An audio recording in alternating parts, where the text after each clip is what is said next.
Hello बच्चों, Manoj Gupta academy में आपका स्वागत है। बच्चों, आज हम इतिहास पार्ट 1 इतिहास किसे कहते हैं इसका अध्ययन करने वाले हैं। इसमें पहले इतिहास भूतकाल की घटनाओं का ज्ञान कराने वाला विज्ञान, दूसरा इतिहास की वैज्ञानिक पद्धति, तीसरा इतिहास और हम, चौथा भूतकाल और भविष्यकाल। सबसे पहले हम इतिहास की भूतकाल घटनाओं का ज्ञान कराने वाला विज्ञान। बच्चों, ये चित्र किसका है बता सकते हो? वेरी गुड, शिवाजी महाराज का चित्र है। पिछले वर्ष हमने चौथी कक्षा में छत्रपति शिवाजी महाराज के चरित्र और उनके द्वारा किए गए स्वराज्य स्थापना के कार्य का अध्ययन किया। शिवाजी महाराज के जन्म के पूर्व का समय, जब शिवाजी महाराज का जन्म हुआ उसके पहले का समय आज से लगभग 400 साल पहले का समय था। वो 400 साल प्राचीन अथवा उसे बीता हुआ समय भी कह सकते हैं। हम अपने कार्य व्यापार सुविधा के लिए, जो हम रोजमर्रा का कार्य करते हैं उसकी सुविधा के लिए हम समय का जो अलग अलग पद्धति है उसका विभाजन करते हैं। जैसे अभी, कुछ समय पहले, थोड़े समय बाद, आज, कल, परसों, इस वर्ष, अगले वर्ष शब्दों का प्रयोग करते हैं।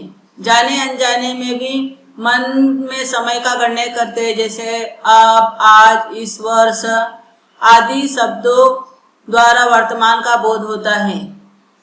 और कुछ समय पूर्व, कल, पिछले वर्ष, ये शब्द जो है भूतकाल को दिखाते हैं। थोड़े समय बाद, कल, अगले वर्ष, ये समय से हमको भविष्य काल का बोध होता है। बीता हुआ समय, जो हमारे पहले जो समय बीत गया उसको हम भूतकाल कहते हैं। और जो इस समय चल रहा है, जैसे आज का जो समय है, वर्तमान काल कहते हैं। जो आगे आने वाला समय उसे हम भविष्य काल कहते हैं। देखो बच्चों, यह चित्र जो दिखाया गया है, यहाँ 3 चित्र है। पहला है, यहाँ पे बीच का जो चित्र है वर्तमान काल है। आज तुम्हारी वर्ष 10 वर्ष का है, तुम कक्षा 5वीं में हो। और इसके जो पहले का समय है, जब तुम्हारा 10 साल पहले का जो समय है, जब तुम्हारा जन्म हुआ, जब तुम पहली, दूसरी, तीसरी, चौथी में थे, उसको हम भूतकाल कहेंगे। और आने वाले समय को हम भविष्य काल कहेंगे। यानी आने वाले समय में तुम 7वीं, 10वीं और 12वीं, 15वीं करोगे तो उस समय तुम्हारा जो आयु है वो 20 वर्ष का हो जाएगा। उसे भविष्य काल कहते हैं। भूतकाल में कई घटनाएं घटित हो चुकी होती है। यदि आज हमारी आयु 10 वर्ष की है तो इसका अर्थ है कि हमारे जन्म की घटना भूतकाल में 10 वर्ष पहले घटित हुई है। इसी भांति 10 वर्ष के बाद भविष्य में हमारी आयु, आगे जो बाद का जो समय है वो 20 वर्ष की हो जाएगी। हमारे जन्म के दिन से अब तक का जो बीता हुआ समय है उसे हम भूतकाल कहते हैं। भूतकाल में घटित घटनाओं का जिस विज्ञान द्वारा हमें बोध होता है उसे इतिहास कहते हैं। इतिहास की वैज्ञानिक पद्धति। तीसरी और चौथी कक्षा में परिसर अध्ययन विषय तुमने पढ़ा था। उसमें अलग अलग विज्ञान का तुमको ज्ञान हुआ, जैसे समाज विज्ञान, पर्यावरण विज्ञान। पर्यावरण के बारे में तुमको जानकारी हुई, समाज के बारे में जानकारी हुई, नागरिकों के बारे में जानकारी हुई। इन जो विज्ञान शाखाओं की यह विशेषता है कि कोई भी विषय पढ़ते समय उसको जो प्रमाण का, प्रत्यक्ष प्रयोग का बार बार जांचा जा सकता है। यानी जो भी उसमें लिखा है वो सही है कि नहीं। प्रत्येक प्रमाण का अलग अलग निकषों पे परीक्षण करके वह विश्वसनीय है कि नहीं, यह निर्धारित करने की पद्धति को वैज्ञानिक पद्धति कहते हैं। यद्यपि हमें हमारे जन्म के बाद की घटित हुई कई बातें मालूम नहीं होती है, लेकिन जब हम छोटे रहते हैं तो हमको इतना मालूम रहता है हमारा जन्म क्या हुआ, उसके बाद क्या हुआ, जन्म के पहले क्या हुआ। लेकिन हमारे दादाजी, दादी जी, माता पिता, हमारे रिश्तेदार, हमारे बचपन की जो बातें हैं, रोचक बातें, वो हमें बताते हैं। ये सारी बातें उनकी यादों में बसी होती है। एक के बाद याद करके अलग अलग लोग बताते हैं तो उसमें थोड़ा बहुत अंतर पाया जाता है और हमारे सामने यह समस्या उत्पन्न होती है कि कौन सा बात सही है, कौन सा बात गलत है। तो इसके लिए जो भी बात है उसको सूक्ष्मता से, यानी बारीकी से जांच करनी पड़ती है। भूतकाल की घटनाओं को जैसा है वैसा बताने के लिए यह प्रयोग करना संभव नहीं है, एकदम सही नहीं बता सकते हैं। इसके लिए इतिहास को प्रस्तुत करने की अन्य पद्धति ज्ञान शाखाओं से भिन्न होती है। जो इतिहास प्रस्तुत करने की जो पद्धति है वो अलग अलग जो विज्ञान शाखा उससे अलग होती है। ऐसा होने से इतिहास के प्रमाण खोजने और तथ्यों को जांचने और उसका मिलान करने के लिए वैज्ञानिक पद्धति का अवलंब किया जाता है। यानी जो सही है उसको दिखाने के लिए हमको वैज्ञानिक पद्धति का सहारा लेना होता है। इसके अनुसार अन्य विज्ञान पद्धति को सहारा लेना पड़ता है। इसलिए इन सभी बातों पर विचार करके कहा जा सकता है कि इतिहास एक विज्ञान है, यह खाली कल्पना के आधार पर नहीं लिखा जा सकता। देखो बच्चों, यहाँ चित्र दिया गया है, जैसे प्राचीन वस्तुएं, भवन, शिल्प, बर्तन, सिक्के, उकेरे हुए लेख, ताम्रपट, ग्रंथ, पांडुलिपियां, लोगों की स्मृति में बसी हुई कथा कहानियां, लोकगीत, ये सभी को इतिहास का साधन कहा जाता है। देखो यहाँ पे चित्र दिया गया है, जैसे बर्तन, सिक्के, इतिहास के जो ग्रंथ है, ताम्रपट, ये सब दिखाया गया है।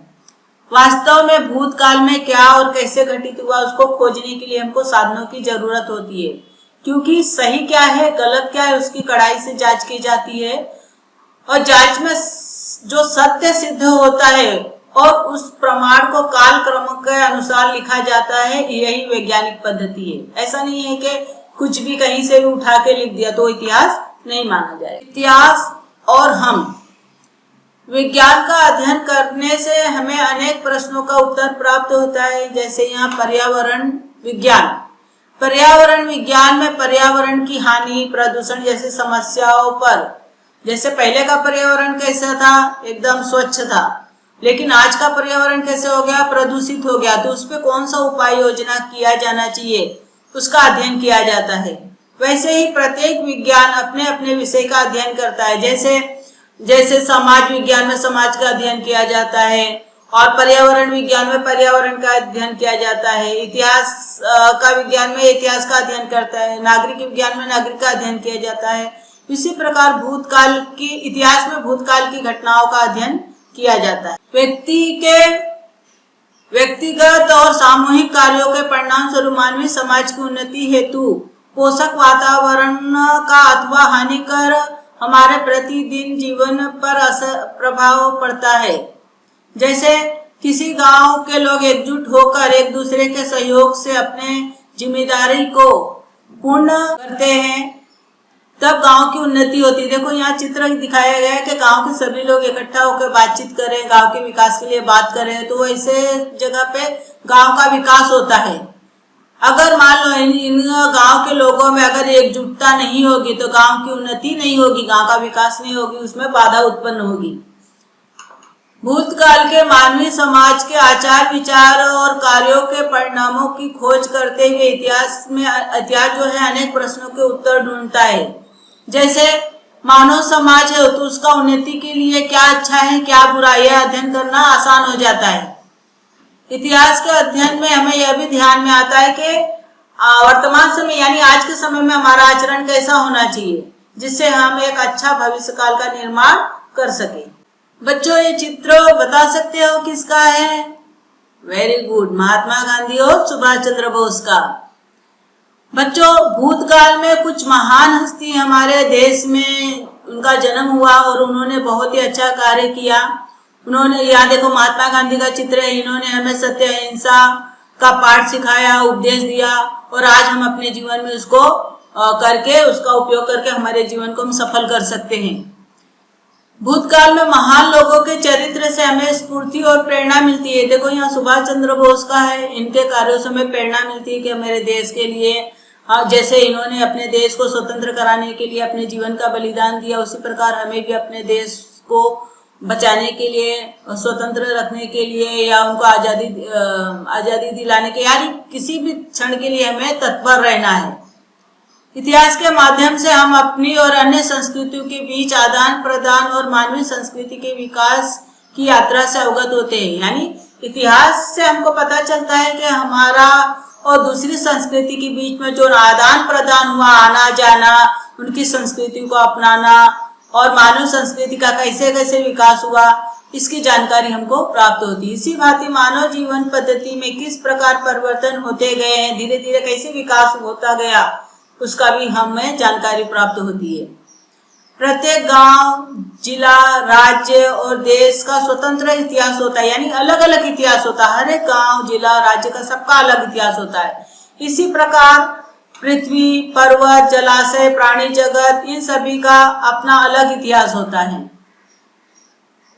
प्रत्येक विज्ञान शाखा का भी अपना इतिहास होता है।